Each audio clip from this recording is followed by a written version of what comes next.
d'être là. Avant d'introduire la table ronde, je vais juste vous expliquer que ce que vous voyez là, c'est des images des deux dernières expositions de la Maison Rouge.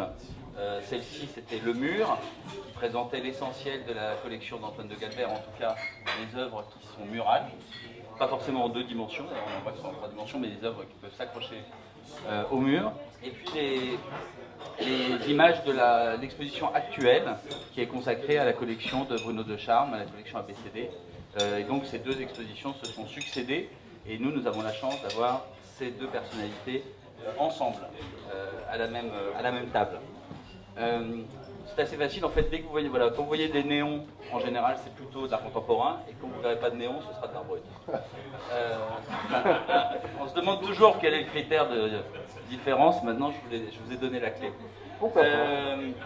Le thème de cette table ronde qu'on m'a proposé d'animer, c'est sur les collections d'art brut, collectionner l'art brut. Et effectivement, ici, on a la chance d'avoir deux excellents et très renommés collectionneurs autour de la table. Pour moi, néanmoins, ils sont un peu plus que des collectionneurs, non seulement parce qu'ils collectionnent à une échelle très importante, ils possèdent chacun plusieurs milliers d'œuvres, dans des collections assez différentes, on le verra, mais surtout parce qu'ils ont développé, à travers leur collection, une réelle connaissance de leur champ de prédilection, et qu'ils ont tous les deux fait le choix de porter cette connaissance vers le public, et donc à travers leur collection, de deux manières différentes. Antoine de Galbert, qui est ici à ma droite, que je remercie d'être là, parce que ses apparitions publiques sont rares, presque aussi rares que celles de Brigitte Bardot. Et en plus, il est mieux conservé. Donc Antoine a ouvert il y a un peu plus de 10 ans maintenant ce lieu qui est la Maison Rouge, boulevard de la Bastille, dont l'ADN, pour parler comme les gens de marketing, est la collection, pas forcément la sienne d'ailleurs, puisqu'il l'a assez peu montré. Il a essentiellement exposé 2 fois sa collection de coiffes, notamment tribales. C'était Voyage dans ma tête. Et puis pour les 10 ans de la Maison Rouge, donc Le Mur, c'est-à-dire l'exposition que vous voyez ici, où comme je l'expliquais, il a montré l'essentiel de sa collection, des œuvres murales de sa collection, accrochées suivant un principe aléatoire déterminé par un logiciel qu'il a fait développer pour l'occasion et qui permettait de la manière la plus harmonieuse en termes d'espacement. Mais chaque année, Antoine choisit de montrer une collection, de mettre à l'honneur une collection, donc ça doit faire 10, peut-être celle de 12. Voilà, Bruno, c'est la 12e. Non, c'est bon, t'entends, on passe le micro. Donc celle de Bruno de Charme est la 12e, c'est je crois la 2e collection d'art brut en 12 éditions. On a montré la collection d'Arnulf Reiner et son œuvre, donc la connexion entre l'œuvre d'Arnulf et sa collection d'art brut. C'est une autre spécialité de la Maison Rouge, c'est que c'est aussi la maison des artistes, puisque finalement une autre collection que tu avais montée dans le même principe, finalement avec le même procédé, était celle de Jean-Jacques Lebel, qui mélangeait des œuvres de sa collection avec ses propres œuvres. Mais sinon, la Maison Rouge organise aussi tout au long de l'année des expositions qui me semblent très complémentaires de celles de l'offre institutionnelle et privée parisienne, et dans lesquelles on trouve régulièrement des artistes bruts, soit dans des présentations monographiques, notamment d'Argueur ou Sous Terre, mais aussi dans un dialogue parfois avec l'art contemporain, comme ça a été le cas dans, à mon avis, une des plus belles expositions de la décennie à Paris, qui était celle consacrée à Le Sage et Trengbauer. De l'autre côté, Bruno de Charme, qui est cinéaste dans le civil et collectionneur dans le privé, ou le contraire. Bruno a créé la structure ABCD il y a maintenant 10 ans. 10 ans aussi. Non, 15 ans. Voilà, donc ça vous êtes à peu près dans la même temporalité. 15 ans. Qui est une structure qui, dans son nom, comprend l'essentiel de sa mission, art brut, connaissance et diffusion. C'est ça. Donc on est bien au cœur du sujet de ce que j'indiquais en introduction, c'est-à-dire la connaissance et la diffusion de l'art, et dans ce cas particulier de l'art brut. C'est pourquoi, pour moi, plus que des collectionneurs, on pourrait dire que Bruno de Charme et Antoine de Galbert sont, pour reprendre le terme de l'historien Panofsky, des connoisseurs, ce que Panofsky définissait comme des historiens laconiques. Alors le défi que vous comprendrez, c'est que comme ils sont laconiques, on va quand même essayer de les faire parler de leur collection, de leur manière de collectionner l'art brut, d'envisager les collections d'art brut et la manière également de la montrer, ce qui me paraît important. Donc les images vont passer en diaporama, on pourra éventuellement s'arrêter, notamment si vous le souhaitez, Bruno ou Antoine, sur des images en particulier. Donc dans le phénomène de collectionner l'art brut, il y a le phénomène de collectionner tout court. Donc je vais commencer très simplement par vous demander si vous avez toujours été des collectionneurs, et si vous collectionnez autre chose avant de collectionner de l'art ou avant de collectionner de l'art brut. Antoine.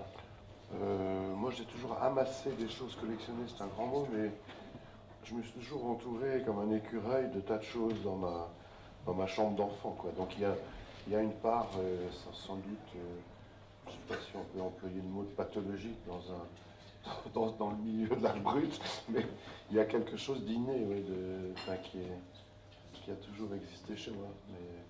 Mais la vraie collection d'art a commencé quand j'ai ouvert une galerie il y a presque 30 ans.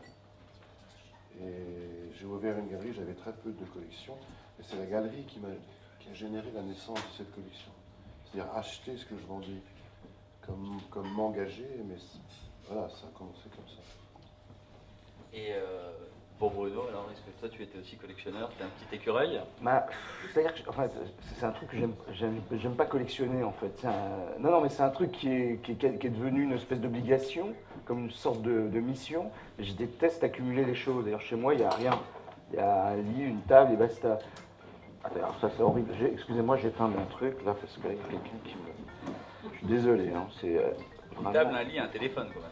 Et un téléphone, exactement. Non, en fait, tout ça est venu d'une rencontre entre un parcours que j'ai pu faire à un moment avec des études de philosophie et un parcours universitaire comme ça, et avec des sujets qui m'intéressaient particulièrement à cette époque. Et la rencontre avec quelqu'un qui a été déterminant pour moi, c'est la rencontre avec Michel Thévaux. Michel Thévaux était le conservateur de la collection de l'art brut à Lausanne, et surtout, ça a été surtout et aussi un professeur qui a utilisé, un professeur d'esthétique et d'histoire de l'art, et qui a utilisé en fait toutes les sciences sociales, comme on disait à l'époque, de l'époque, pour essayer de réfléchir le sujet de l'art brut. Et c'est vraiment le premier qui a utilisé la linguistique, la psychanalyse, la philosophie, enfin tout ce que j'étudiais à l'époque, avec des professeurs qui manifestement se désintéressaient un petit peu de l'art. Pourtant, j'ai eu quand même des gens, j'ai eu Foucault, Deleuze, enfin, tous ces gens-là, mais étonnamment, ils ne s'intéressaient pas très peu à l'art. Et Thévaux a été un des premiers à vraiment fédérer toutes ces recherches pour traiter le sujet de l'art brut, et il était évidemment bien placé pour le faire, puisqu'en même temps que professeur, il était ancien secrétaire de Dubuffet et conservateur de la collection de l'art brut. Donc ça a été vraiment un déclencheur pour moi, et quand j'ai lu ce qu'il écrivait et la collection, il y a vraiment quelque chose qui a fait tilt. Oui, mais c'est pas ça qui a généré ton besoin de collectionner. Alors non, parce que... Tu aurais pu devenir un spécialiste de l'art brut, écrire... Voilà, mais finalement je me suis rendu compte tu que fuis un peu la question. Non, c'est pas ça, c'est qu'en fait l'aspect... Merci Antoine. Putain, pas sympa, mais ça je saurais mon souvenir. Parce qu'en fait, il est collectionneur, j'ai jamais rencontré quelqu'un d'aussi obsédé par sa collection. Donc, il refuse de dire, c'est pas ça. révéler sa maladie. Non, mais ce qui est vrai, c'est que l'aspect théorique, finalement, m'intéressait moins que le rapport aux œuvres. C'était vraiment dans les œuvres, dans l'objet esthétique, enfin l'objet de l'art, que les questions qui me hantaient, entre guillemets, encore que, pas de guillemets d'ailleurs, trouvaient une forme de réponse ou du moins des questionnements. Et puis à l'époque, et ça, j'ai ici des camarades qui sont bien placés pour le savoir, puisqu'on a presque démarré ensemble, à l'époque, il n'y avait pas de marchands, ou quasiment pas. Les collectionneurs, on s'échangeait des trucs, ça valait quasiment 3,50 balles, une veste qu'on s'échangeait contre un dessin, voilà, et puis les choses se sont faites comme ça. Mais la collection est venue comme une espèce d'à chaque fois une pierre qui permettait d'interroger, de questionner, puis à un moment on choque évidemment le virus, parce que c'est une passion qui ne nous quitte plus depuis qu'on a commencé. Alors on va rester un peu sur Bruno justement par rapport, je vais être moins virulent, enfin moins direct on va dire qu'Antoine, mais dans le catalogue de la Maison Rouge, que la Maison Rouge consacre à la collection, il y a un très bon texte de Barbara Safarova qui est par ici, sur la collection d'art brut justement, et je pense qu'il y a une dimension particulière dans les collections d'art brut, c'est qu'il y a une notion de préservation, quasiment de conservation des objets et de la mémoire et de l'histoire de l'art brut.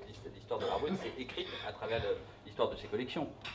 Alors déjà, il faut évidemment, on le sait tous, mais je le rappelle pour ceux qui connaîtraient un petit peu moins tous ces sujets et l'histoire, c'est que ces œuvres à la base sont pas faites pour être collectionnées, et, puisque leurs auteurs, ces artistes, la plupart du temps font ça pour eux-mêmes. Alors ce qui ne veut pas dire quand il y a des gens qui s'y intéressent, ils ne soient pas sensibles à ça. Donc il ne faut pas penser que les artistes d'art brut sont complètement en dehors de tout et ne sont pas sensibles au regard qu'on porte sur eux. Mais c'est vrai que parfois le regard qu'on porte sur eux est difficile à mettre en phase avec les motivations pour lesquelles ils ont produit tout ça. Il n'empêche que le grand coup de génie de Dubuffet, parce que c'est quand même à partir de lui qu'on se réfère, c'est d'avoir décrété que ces œuvres qui étaient produites dans des hôpitaux, dans des formes de marginalité extrême, étaient des œuvres d'art à part entière, et donc de les sortir de cette marginalité pour les mettre dans le domaine de l'art. Donc à partir de là, je dirais que l'affaire était entendue. Dès lors qu'on les met dans l'art, il y a des collections qui se constituent, il y a forcément un marché qui va arriver, il va y avoir des effets de passion entre deux personnes qui veulent le même objet, donc les prix vont commencer à monter, etc. etc. Et ça a été toute l'ambiguïté d'ailleurs une forme d'ambiguïté du Dubuffet, c'est qu'il a passé son temps à vouloir cacher sa collection et de la montrer, parce qu'il percevait parfaitement qu'en la montrant, il allait participer à cet effet de marché au sens large du terme, sans jugement péjoratif de ma part, mais voilà, et en même temps un côté secret, parce que c'est des œuvres fragiles, voilà, qui ont une origine paradoxale avec la visibilité qu'on leur donne. En même temps, ce que je voulais dire, c'est qu'il y avait dans la collection... ce que je voulais dire, c'est que c'est un phénomène assez unique dans l'histoire de l'art, c'est-à-dire que la collection était intrinsèquement liée avec la définition même de ce qu'était du champ esthétique de ce qu'est l'art brut. C'est-à-dire qu'encore aujourd'hui, il y a les artistes qui sont rentrés dans la collection de Dubuffet, sont quelque part ceux qui sont considérés comme authentiquement des artistes bruts. C'est un des critères pour finalement dire qui est un artiste brut. La collection jouait cet effet de désignation. Oui, de manière très précise. Non, maintenant, tu as assez parlé. Ce que je voulais maintenant, c'était poser une question à Antoine, quand même, parce que je pense qu'Antoine, qui lui a une collection, on va dire généraliste, puisqu'elle comprend de l'art brut, mais au milieu de plein d'autres choses, il me semble que cet effet de désignation, lui, joue d'une manière finalement très symétrique et différente. C'est-à-dire que, est-ce que tu perçois en tant que collectionneur d'art contemporain, avec en plus la position qui est la tienne en ayant créé cette institution, que le fait que tu intègres de l'art brut dans ta collection joue cet effet de désignation? En fait, je me sens plus proche de Bruno dans ma collection d'ethnographie que dans ma collection d'art du XXe siècle, disons. Dans ma collection, je collectionne les chapeaux du monde entier, et j'en ai, je sais pas, 5 ou 600, il m'en manque 60 000. C'est-à-dire que le monde entier se couvre la tête, et je me sens très proche de Bruno dans cette spécialisation, dans cette obsession de connaître et de posséder tout ce que le monde porte sur sa tête. Alors que dans l'art en général, je me sens un véritable amateur par rapport à Bruno. Je suis absolument, moi je picore partout, et je ne serai jamais aussi pointu que Bruno peut l'être. Donc l'art brut, c'est 10% de ma collection d'art du XXe siècle, quoi. Donc je suis un simple amateur, j'adore ça. Mais voilà, je me sens très différent. Très proche sur un plan mental, sur un plan des obsessions, sur un plan des inquiétudes, du mode de vie du collectionneur qui ne s'endort pas le soir, qui se réveille en pleine nuit, qui va vérifier ce qu'il pense qu'il y a qui a disparu parce qu'il ne peut pas acheter ou parce qu'il a mal acheté. Voilà. Tout ça, ça nous rapproche, on est vraiment... je me sens très proche de toi, mais c'est vrai qu'au niveau de l'art brut, on a deux histoires très différentes. Moi, je suis arrivé dans l'art brut parce que j'étais autodidacte d'abord, et que l'histoire de l'art, j'assimilais l'histoire de l'art à une discipline qui m'emmerdait. C'est-à-dire, je me suis forcé à lire des choses. J'étais un grand cancre scolairement, et j'avais envie de vivre dans l'art, de manger de l'art, mais j'avais pas envie de me promener dans des œuvres qui m'emmerdaient, que je ne comprenais pas. Et l'art brut a été un choc extraordinaire parce que, alors attention, je ne dis pas que c'est un art inculte, idiot, etc. J'ai découvert ensuite l'intelligence de la notion d'art brut, mais c'est le premier art qui est venu à moi comme ça, avec une générosité, une passion extraordinaire. Et donc je suis rentré dans l'art brut comme ça, et dans les expressions brutes, c'est-à-dire que j'ai jamais eu une définition très étroite de l'art brut, comme celle qu'on peut lire dans les théories du Buffet. Pour moi, je me suis tout de suite intéressé à un monde qui se situait dans la rondeur. J'ai toujours pensé que l'art était soit carré, soit rond. Hein, et la rondeur, c'était pour moi l'inconscient. Le carré, c'était l'art conceptuel, comme on dit. C'est-à-dire c'était la réflexion et la prétention d'écrire l'art au moment même où il se crée.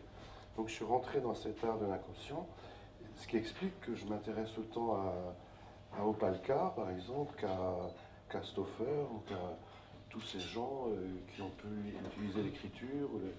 Donc c'est deux histoires très très différentes. L'un est expert, comme je peux l'être moi maintenant pour mes chapeaux. Tu me montres une coiffe, je te dis quasiment avec 9 chances sur 10 de ne pas me tromper de quel pays elle est. Tu vois, donc j'ai une approche très différente quand même. Mais alors ensuite, donc j'ai commencé, je suis allé à Lausanne, moi, quasiment en même temps qu'au Centre Pompidou. C'est-à-dire j'habitais en province, j'étais jeune cadre, j'avais aucune formation artistique, et j'ai découvert ça très très tôt, bizarrement sans l'acheter. Enfin, d'abord j'avais peu d'argent, mais j'ai commencé par acheter ce que j'exposais, et j'exposais pas de l'art brut. Donc il fallait faire des choix, etc. Et finalement j'ai acheté de l'art brut assez tard, quand je réfléchis, grâce à Reed Fitch et plus tard à Christian Berst, mais j'ai acheté assez tard.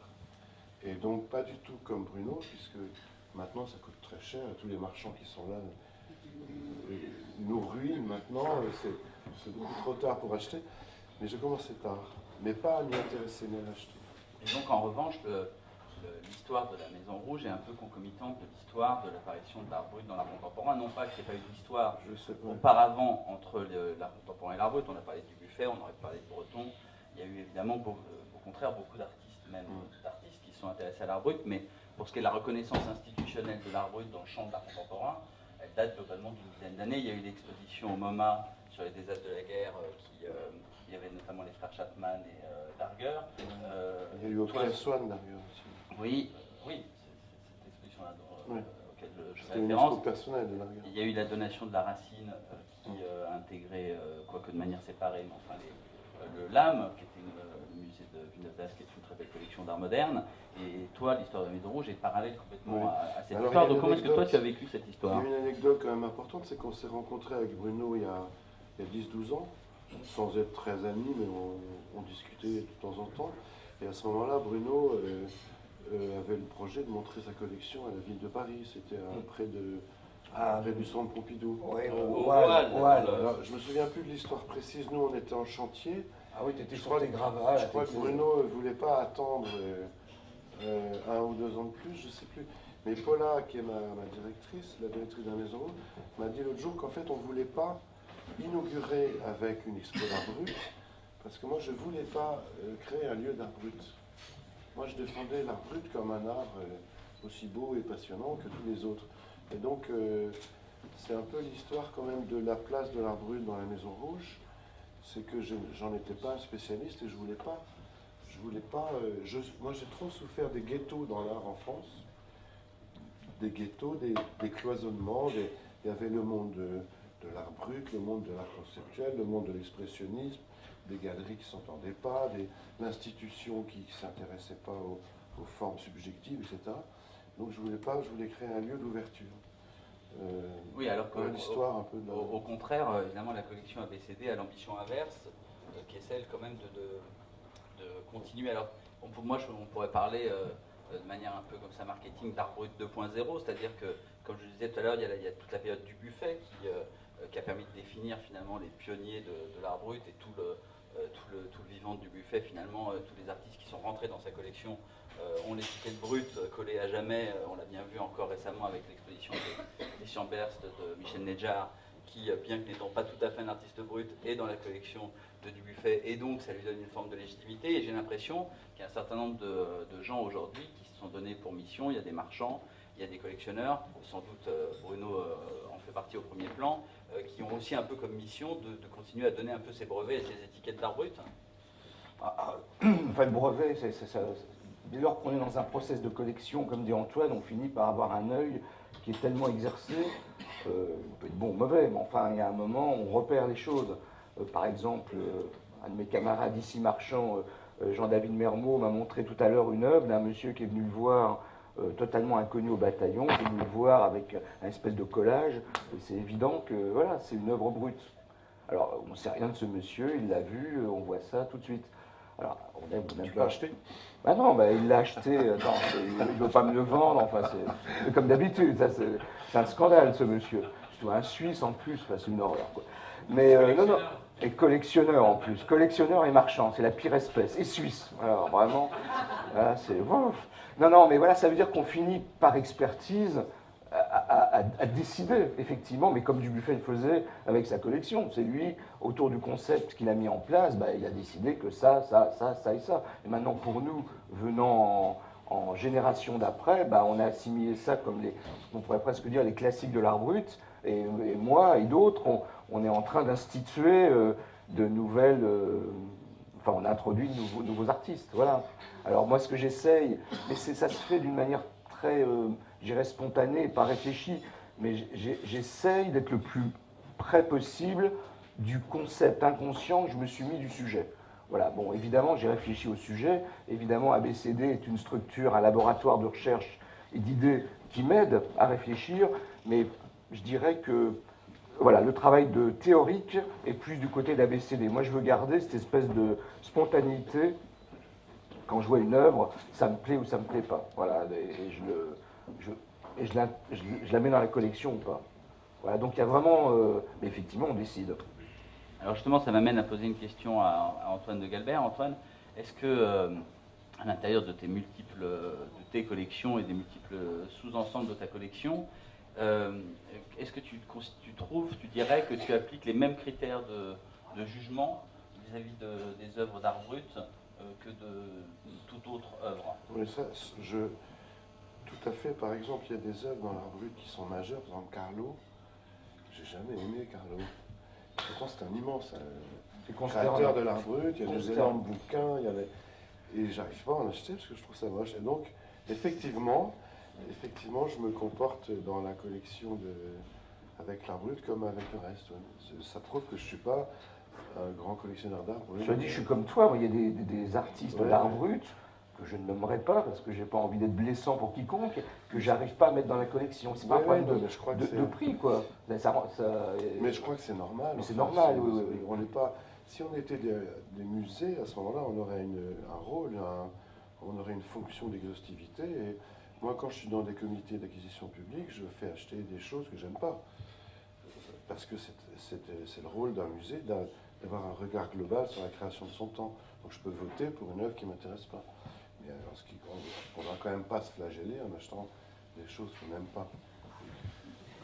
C'est intéressant parce que le nom que tu as cité tout à l'heure était celui d'Opalka, et j'ai l'impression qu'il y a une espèce de nouvelle petite musique qui se fait entendre dans le milieu de l'art brut, mais aussi dans le milieu de l'art contemporain, qui serait celle finalement non plus de catégorie définitive, c'est-à-dire tel artiste ne serait pas brut et tel artiste contemporain, mais qui aurait des moments bruts, ou certaines dimensions brutes. Par exemple, un des exemples dont plusieurs personnes parlent en ce moment, parce qu'il y a une actualité, c'est l'exposition au Grand Palais de Niki de Saint-Phal, c'est que beaucoup de gens me disent les premières œuvres de Niki de Saint-Phal, c'est de l'art brut.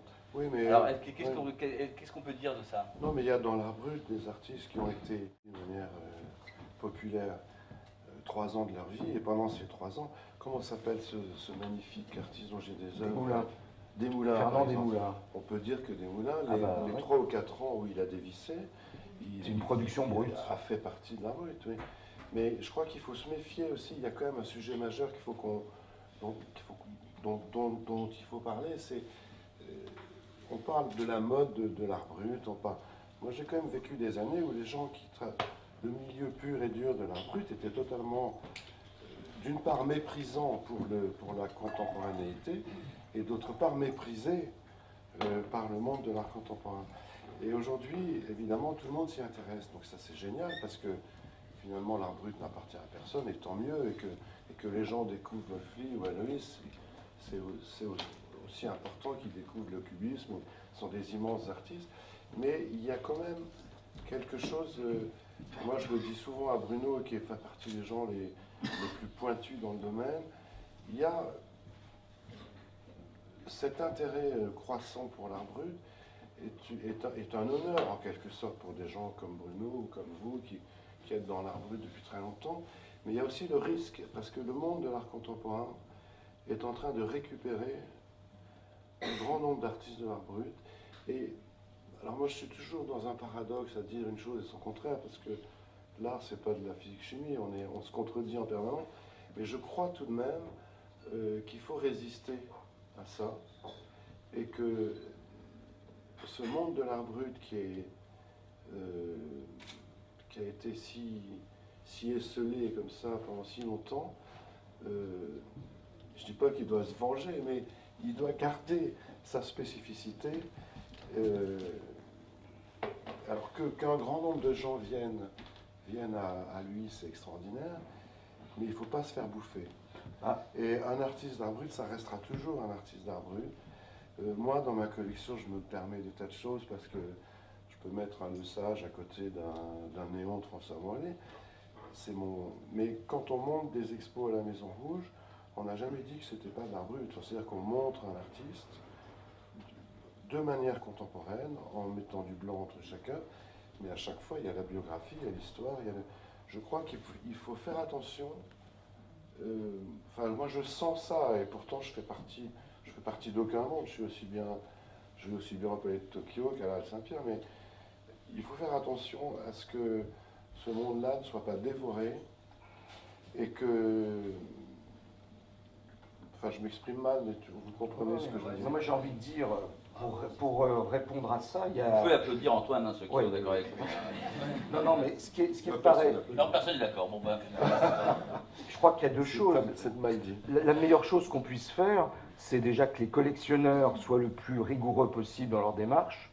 Bon, mais ça, je pense que quand on est dans une intoxication comme la nôtre, et qu'on devient de plus en plus pointu, on garde on garde cette rigueur, sauf à moins d'avoir une démarche spéculative, ce qui est en fait le cas de peu de gens. Enfin, en tout cas, dans les gens de l'art brut, j'en connais pas beaucoup. Pour l'instant. Pour l'instant. Non, pour l'instant. C'est vraiment, je pense qu'on est tous... Alors maintenant, tout le problème qui se pose, c'est que dans ce territoire comme ça, il y a un tas pas de concepts, mais de catégories qui se sont greffées au cours des années, qui pour moi sont extrêmement polluantes, non pas qu'elles n'aient pas une qualité artistique, ça on peut en discuter, mais surtout qui se prétendent, qui se disent art brut et qui se greffent là-dessus.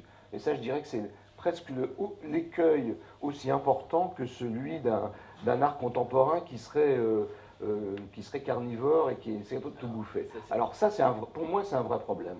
Ça, c'est un débat effectivement... c'est même le problème pour moi le plus... récurrent.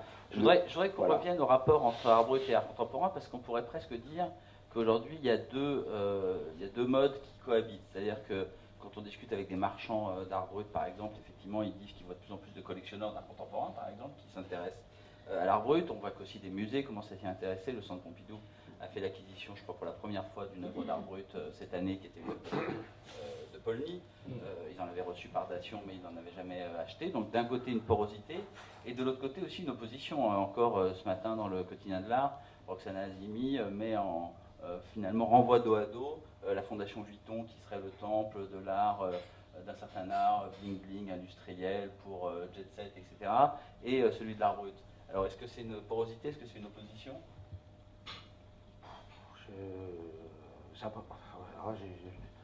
Non, mais sur le plan des œuvres ou sur le plan de la démarche de ces institutions, je pense qu'effectivement, il n'y a pas trop de rapport entre la Maison Rouge et ce que fait Vuitton. Je crois que dans le monde des amateurs d'art brut, il y a deux origines. Il y a l'origine d'abord, bien avant Dubuffet, c'est-à-dire des années 30, les surréalistes, la notion de cabinet contemporain, etc. Et puis il y a l'arrivée de Dubuffet avec une étroitisation des définitions, une conceptualisation. Une conceptualisation, un dogme, etc. Donc ça dépend dans quel... Si on revient à ce que tu disais sur le Centre Pompidou, le nouveau directeur Bernard Blisten a dit dans la presse que l'œuvre de Pny qui avait été achetée, on dit Pny, Polny, je n'ai jamais su prononcer, c'était pas du tout parce que c'était de l'art brut qu'il l'avait acheté, mais c'était pour compléter la scène des pays de l'Est de la collection du Centre Pompidou. Donc, de toute On aura façon, reconnu là toute son encore, ironie et sa mauvaise foi. C'est pas gagné, c'est comme s'il disait j'achète d'argent pour compléter la scène de la collection nord-américaine du Centre Pompidou. Quoi. Et là, la prochaine fois que je le verrai, je vais lui rentrer dedans parce que.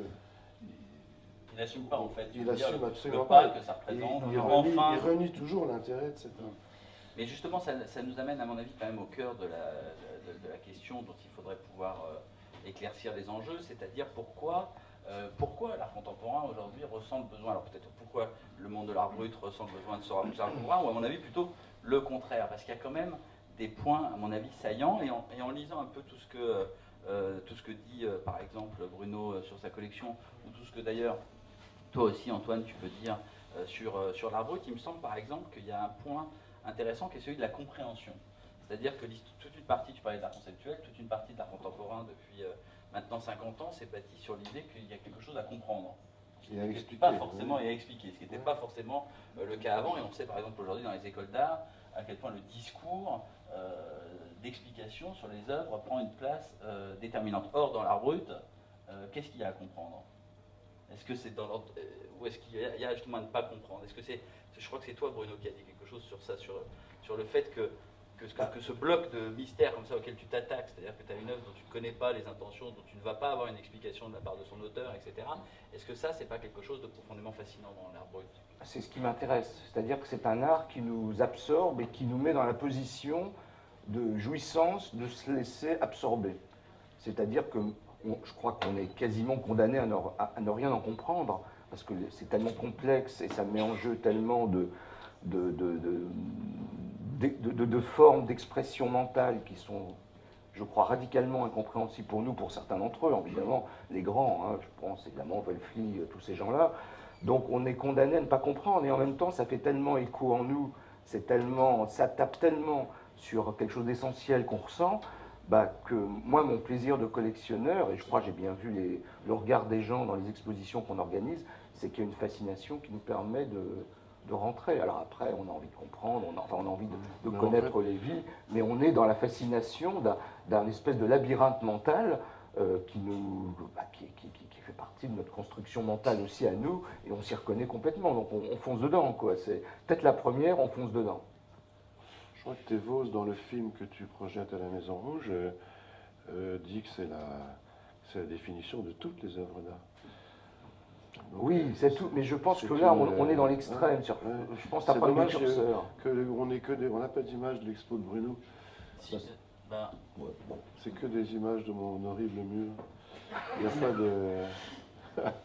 Non, mais voilà, donc moi je vois bien les regards des gens pendant les expositions, c'est-à-dire qu'il y a vraiment, je pense qu'on rentre là-dedans. Alors dans l'art, oui, mais il y a toujours, quand on regarde une œuvre d'art dite culturelle, mettons les mots qu'on veut, ou professionnelle, j'en sais rien, c'est toujours des qualificatifs un peu réducteurs, mais c'est vrai le plus souvent, on est... Alors, je ne parle même pas des œuvres où il faut un mode d'emploi de 10 pages pour nous montrer un verre posé sur une table, qui est vraiment le cas extrême. Mais quelque part, on cerne très vite l'objet. On peut l'admirer, mais on cerne. Dans l'art brut, on ne cerne jamais. C'est-à-dire que c'est une succession de strates qui nous embarque, et on est condamné à ne rien en comprendre, sinon en sentir un écho profond en nous. Enfin, moi, c'est ce qui me fascine. En tout cas, je peux passer 10 heures à regarder un Wölfli, et je fonce dedans. Je crois que tu voulais réagir, Antoine. En fait, donc ce qu'on ressent dans ce que dit là Bruno, c'est qu'on est peut-être justement au cœur de la fameuse phrase de Duchamp qui a été peut-être si mal comprise. Ce sont les regardeurs qui font les tableaux. Oui, puis il y a aussi l'autre question de l'histoire de l'art, parce que finalement, ce sont des œuvres qui échappent aux historiens. En tant qu'historien, on peut parler d'une histoire du regard, mais on ne peut pas parler des œuvres d'art brut. Donc c'est un sujet important aussi. Et d'ailleurs, quand les historiens de l'art parlent de l'art brut, enfin tout ce que je peux lire là-dessus, à chaque fois on revient sur l'histoire du buffet, grosso modo. Hein, alors, bon, ok. C'est l'histoire de l'histoire de l'histoire, mais c'est pas ça qui est intéressant. Enfin, c'est intéressant, bien sûr, de connaître l'histoire de la constitution, de la collection, mais chaque fois que je lis des dossiers ou quoi que ce soit sur la route, très rarement on nous parle des œuvres, parce que c'est ça qui est intéressant. C'est de rentrer dans les œuvres, essayer d'en repérer, des points incompréhensibles. Enfin, c'est cet aspect-là qui, moi, m'intéresse. Les historiens de l'art disent rarement des choses intéressantes là-dessus, parce que ce n'est pas les outils utiles à utiliser pour en parler si on a envie d'en parler. Et l'autre point, à mon avis, qui est tout aussi important dans peut-être le regard qui a fait évoluer le regard que les gens de l'art contemporain ou qui s'intéressent à l'art contemporain peuvent porter sur l'art brut, c'est celui de la pratique. Parce que ce qui est quand même frappant, c'est que c'est aujourd'hui où les ateliers ont quasiment disparu, hein, où on a un art sans atelier, c'est plutôt un art d'usine ou un art où il n'y a plus de pratique quotidienne. Pour la plupart des artistes, il n'y a pas de pratique directe, on va dire. Alors que dans le... Il y a beaucoup d'artistes. Non, mais...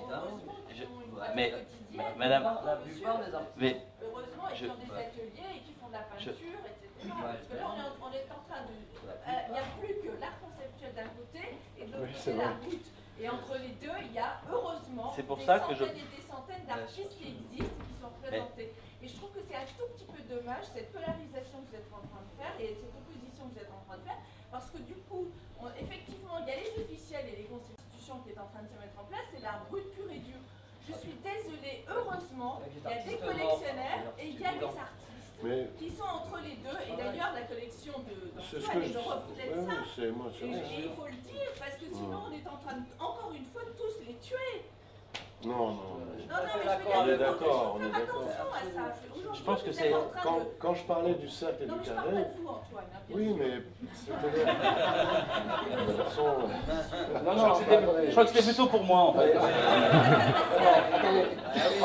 Je peux répondre à ça en ce qui me concerne. Moi, je conteste. Défends-moi, s'il te plaît. Non, oui, tu vas te démerder. Non, c'est pas ça. En ce qui me concerne, il y a une passion sur un sujet, mais je doute pas de... Enfin, moi, je suis un passionné d'art. Je vais voir la plupart des expositions, qu'elles soient d'art contemporain, j'arrête pas de regarder les choses, mais en tant que collectionneur, j'ai le droit de garder mon... Voilà, c'est tout. Mais je ne nie pas, et vous avez tout à fait raison dans votre remarque, mais c'est lui qui dit n'importe quoi. Non, mais lui, de toute façon, il ne comprend rien, alors. Hein. Oui, mais il faut bien, pour défendre des choses, il faut toujours schématiser. Je crois que je me suis mal fait comprendre, mais on aura l'occasion de dialoguer avec la salle. De toute façon, on a presque fini de parler entre nous. Donc vous allez pouvoir vous exprimer, enfin peut-être pas vous, parce que vous l'avez déjà fait largement,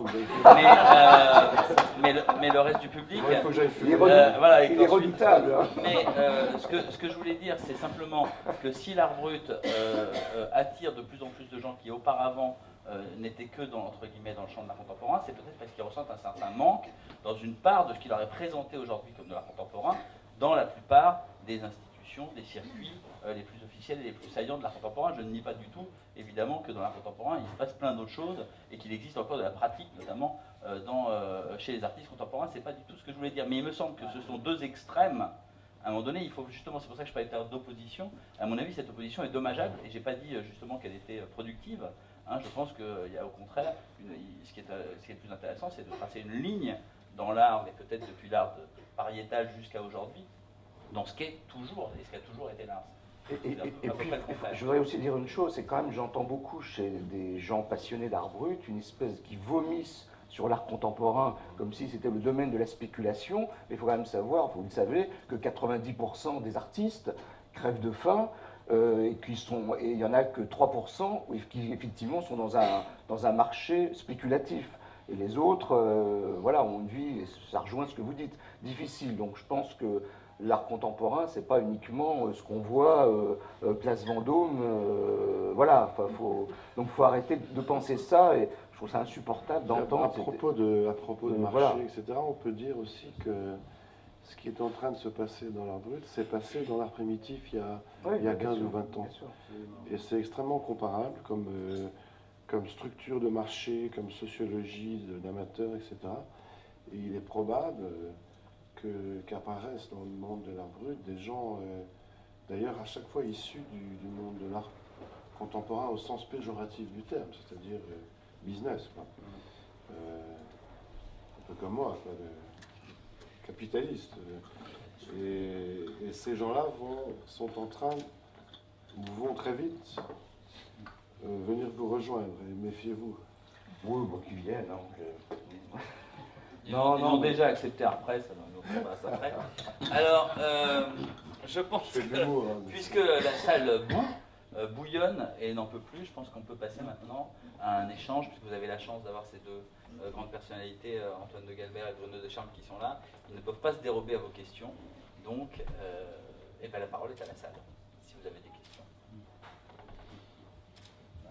Il y a juste quelque chose, moi, qui me semble que vous avez un peu, que vous représentez bien, c'est un peu on a un peu ce rôle de missionnaire, de passeur, à savoir que je pense que Antoine, l'un contemporain, incarne aussi, et Bruno de Charme aussi, c'est savoir que, comme disait Stéphane, c'est avec la phrase de Bouchon, c'est-à-dire qu'il y a là récemment, il y a eu une exposition, je ne sais plus, d'Argeur, voilà, c'est des œuvres qui ont été découvertes, et en fait, vous passez à nouveau, reposer des regards, et dans le rôle de cette collection, il y a vraiment, c'est vrai, une manière de donner à voir aux autres. Et moi, j'aime beaucoup cette, tu vois, ce qui est très beau, c'est cette générosité, parce que j'ai pas l'impression que c'est une collection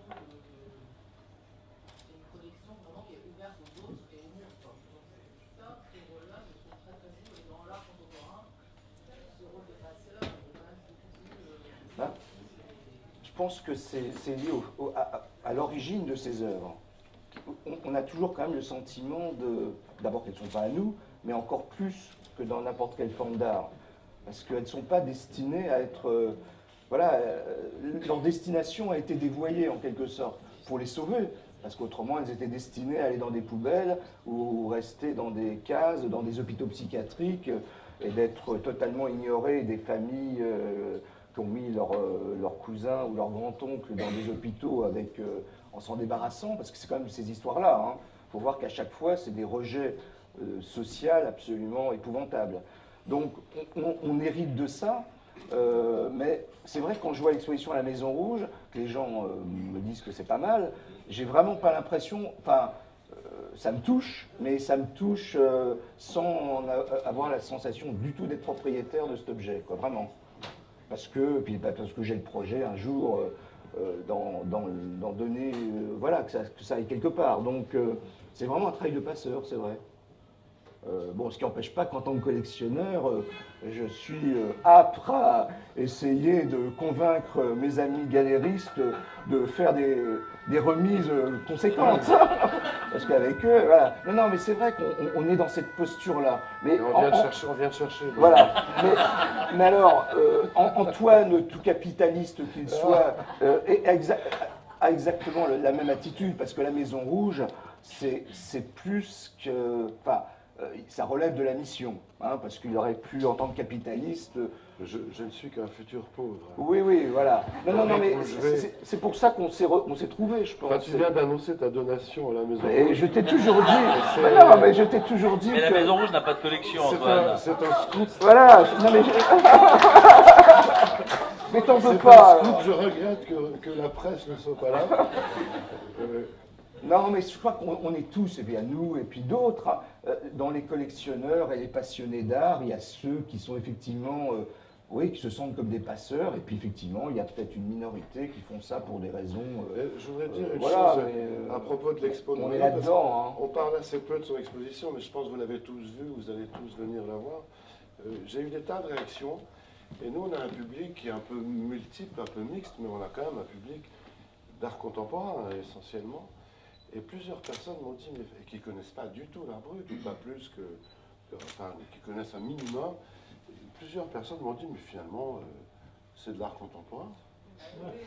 Et j'ai trouvé ça passionnant, et ça a généré beaucoup de réflexions dans ma tête, parce que finalement, je me suis dit, mais alors qu'est-ce que je suis en train de faire passer en montrant cette collection ?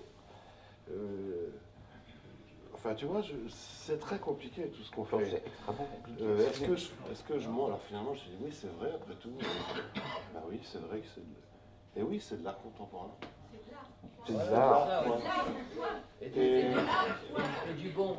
C'est de l'art, point. Mais en même temps... Est-ce qu'il n'y a pas quelque chose de très clair quand même lorsqu'on voit que dans l'histoire du regard,